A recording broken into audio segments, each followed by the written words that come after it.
Ya, oke guys. Bagi lagi sama gue karena data nggak bisa bohong ya. Oke, hari ini Jumat 4 Agustus 2023 ya. ISG dalam posisi ya turun 0, oh turun. Sempat naik ternyata turun. Nah, endingnya ya. Oke. Ya nggak masalah ya. Gue sempet ngakak lah yang kemarin masih tak banting HP ini ya kalau kalau IHSG nggak tembus 6.950.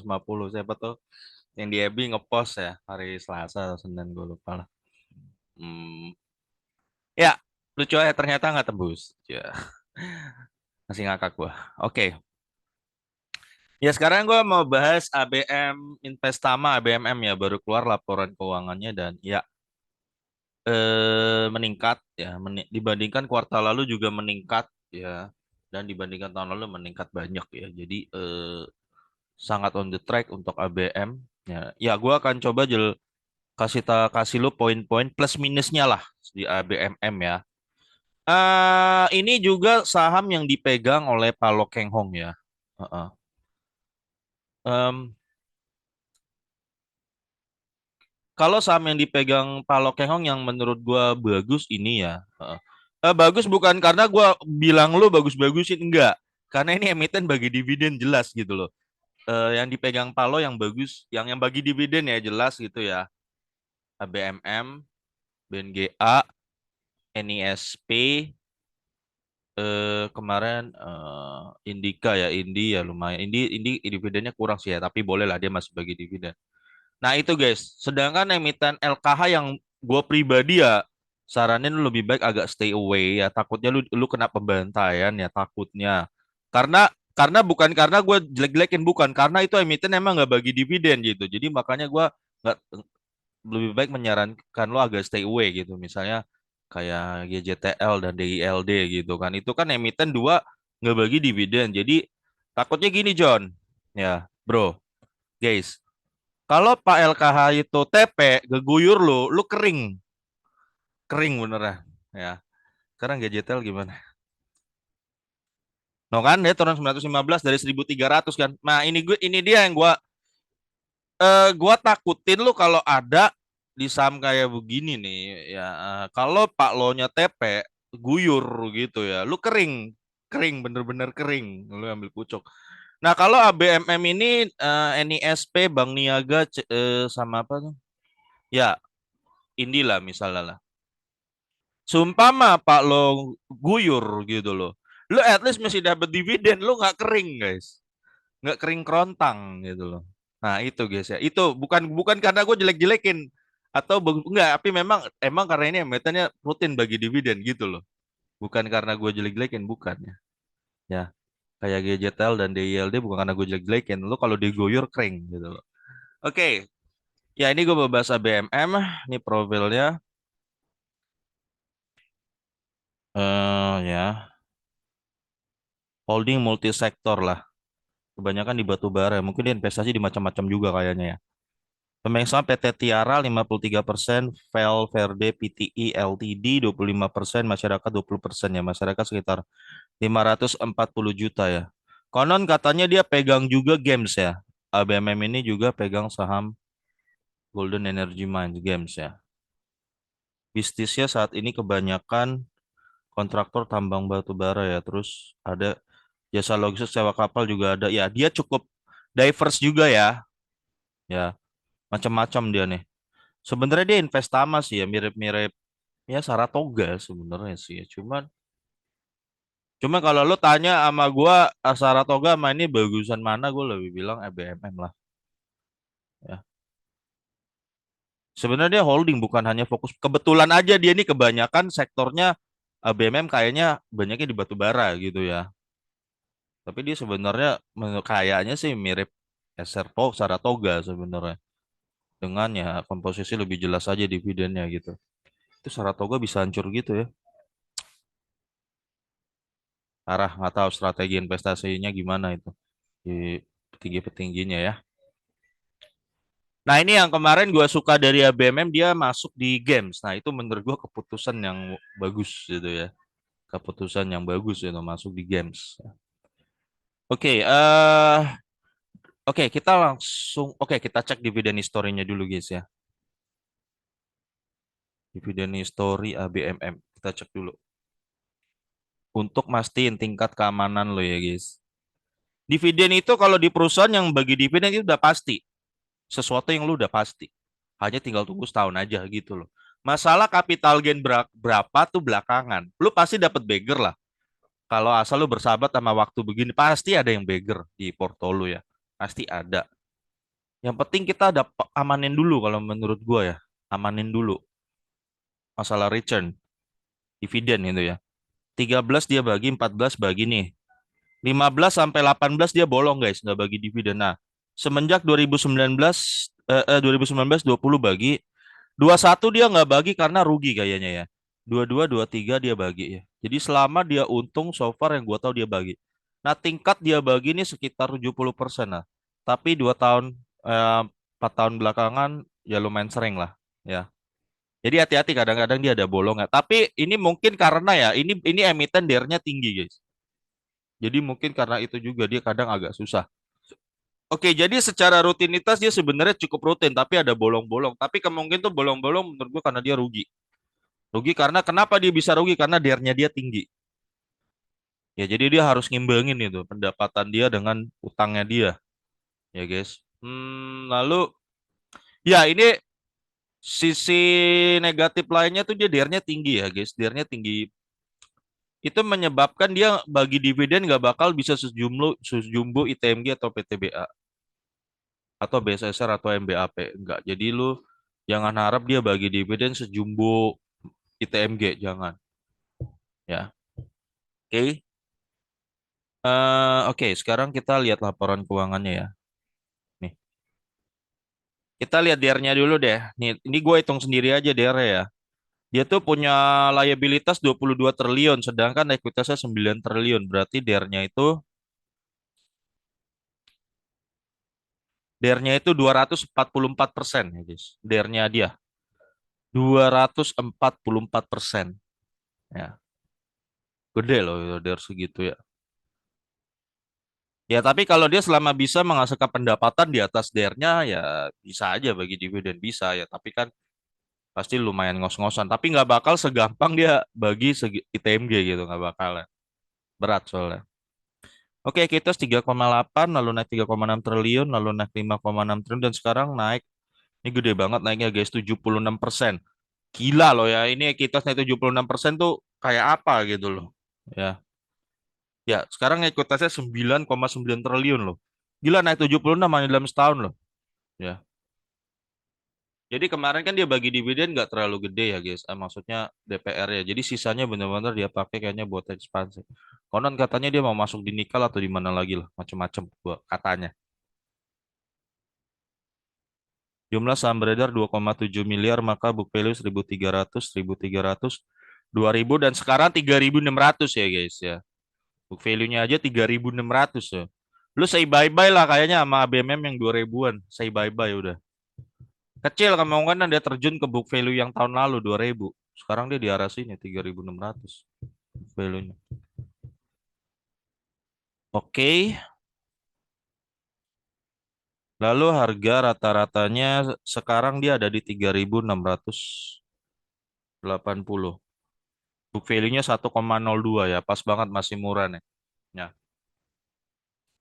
Ya, Pak LKH ada di sini ya. Jadi dia tuh mungkin kayaknya Pak LKH ada di average 1.500 sampai 1.700. Jadi udah beggar berapa kali atau mungkin di bawahnya 1.000 mungkin ya. Udah beggar berapa kali dia tuh ya. Belum lagi tambah dividen ya. Em,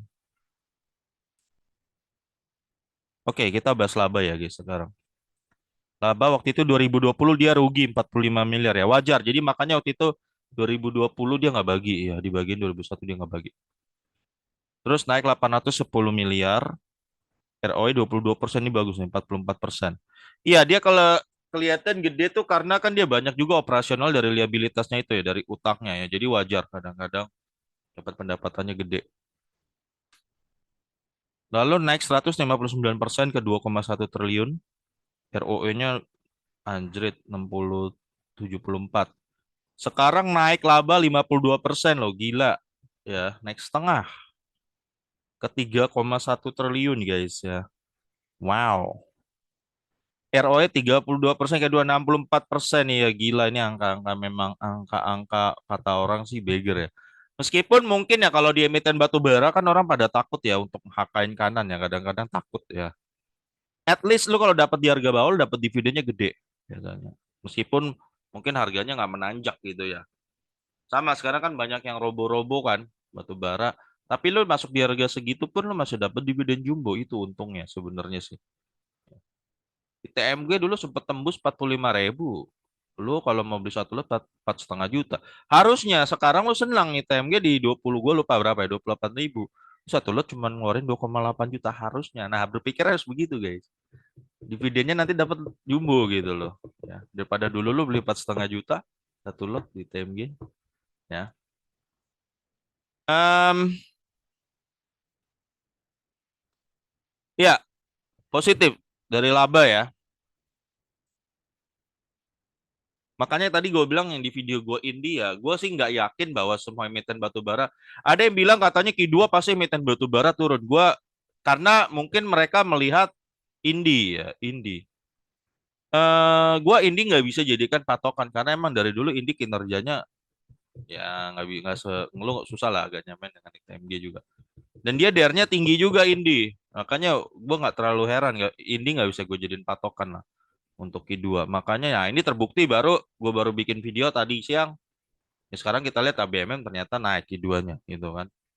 Ya, penjualannya memang meningkat sih ya kalau lo lihat ABMM nih bener pure dari penjualan ya. Nah, ini dia. Nih ya, 763 juta dolar sekarang ya, dia udah dapet ya. Tahun lalu hanya 652 ya. Memang meningkat kan ya. Ya, meningkat berapa tuh? 763 ke 652.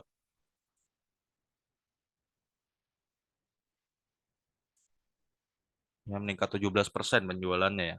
Ya memang meningkat dia. Ya guys, jualannya ABMM. Dividen, IPS 16 minus 16 294 762. Sekarang udah punya 1160 nih.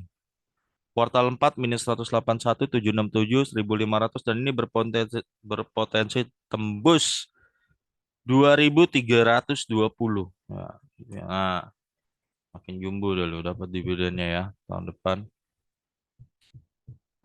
Dia bagi dividen masih tahun depan ya guys. Jadi don't worry. Lu jangan bingung ya kalau apalagi kalau baru masuk ya di pasar modal tuh harga naik turun tuh biasa gitu. Ya, harus biasa. Yang penting lu tahu emiten yang lu beli jelas. Kayak gini nih, kayak ABMM nih dengan kondisi kayak sekarang ya guys ya. IPS-nya aja 2320, kemungkinan dia gocap itu 0% gitu loh. Untuk saat ini ya, maksud gue ya, gue nggak jangan bilang 0% atau kabur lah. 0,001%, 0,01% lah mungkin gue berani bilang. Kemungkinan dia terjun ke gocap. Jadi lu jangan takut gitu loh. Jangan terlalu takut gitu ya. Jadi lu jangan samain emiten kayak PTBA, EBM itu jangan lu samain kayak BEPS yang bakal ke gocap. Enggak gitu. Mereka ada batas ya, meskipun kelihatan lagi turun ada batasnya itu. Jangan takut. Ya. Em, Dividen ya. 2020 dia nggak bagi, rugi. Karena rugi, ya rugi apa yang mau dibagi, dia aja rugi. Terus 2021 dibagi 267 nih. Yield-nya di harga waktu itu sih 32% ya. DPR-nya gue lupa nyatet lagi. Tunggu, 267 ke 767 ya. Gua tulis itu sendiri.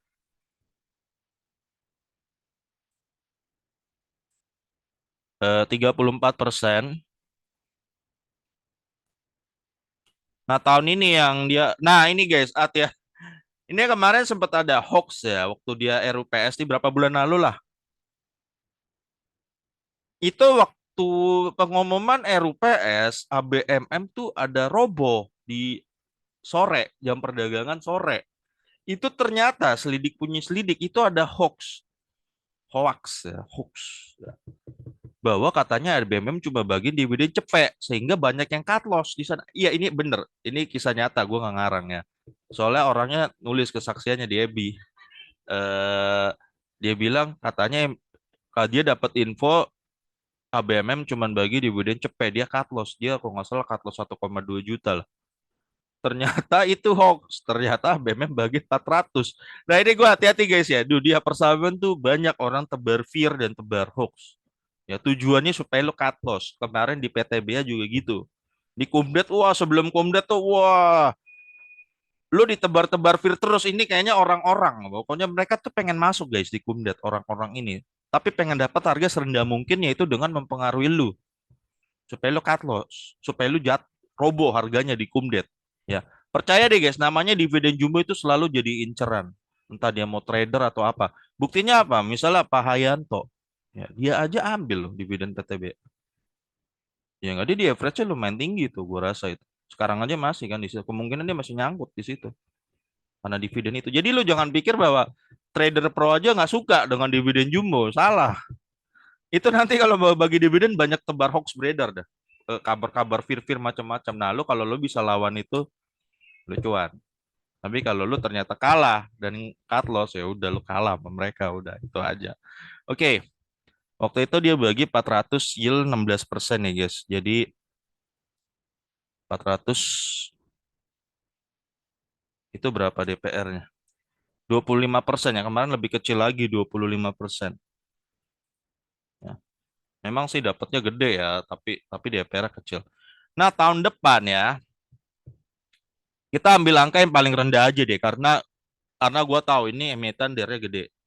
Jadi gua agak ragu dia mau kasih segini. 25% aja lah. Tahun depan dividennya tuh kira-kira BMM 580 guys. Ya. Ini udah gua kasih lo angka paling apes lah untuk tahun depan kira-kira ya. Berdasarkan kinerja tahun ini kuartal 2-nya 580 di harga sekarang lo dapet yield iya 15,76%. Wow. Betul dia bagiannya sih kecil ya PR 25%, tapi di harga sekarang tuh lu dapatnya 15% coy. Gila. Oke, sekarang ke harga fundamentalnya ya. Harga warasnya. Kalau Benjamin Graham punya cara IPS kali 10. Itu aja. Gampang kan? Saham tuh cari shortcut ya. Orang tuh kalau cari shortcut jadi kita nggak perlu ada cara gampangnya gitu loh. Ya, screening dengan cepat gitu loh istilahnya ya. Oke. Kalau Benjamin Graham ngajarin IPS kali 10. Maka sama BMM baru mahal di angka 23.200. Ini baru mahal loh.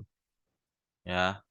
Tapi gua lebih suka dari dividen karena lebih akurat. Kalau menurut gua ya, kalau menurut gua dari dividen lebih akurat aja. 580 ya dividennya kali 10, 5.008 sampai 11.600. Nah, di angka 11.600 baru mahal, batas bawahnya 5.800. Nah, ini berarti masih di bawah banget, guys. Ya.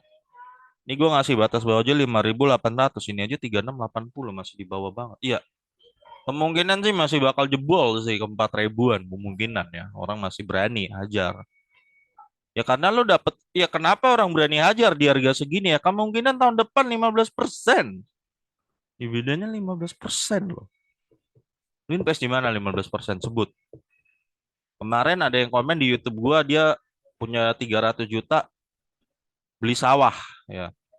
Ternyata dihitung-hitung nggak nyampe 3% per tahun. Bersih. Berarti nggak nyampe 9 juta. Ya. Ini invest di dunia nyata lo ya. Lu ya coba cari. Ya ini gua ngomong laba bersih ya. Gua bukan ngomong laba kotor.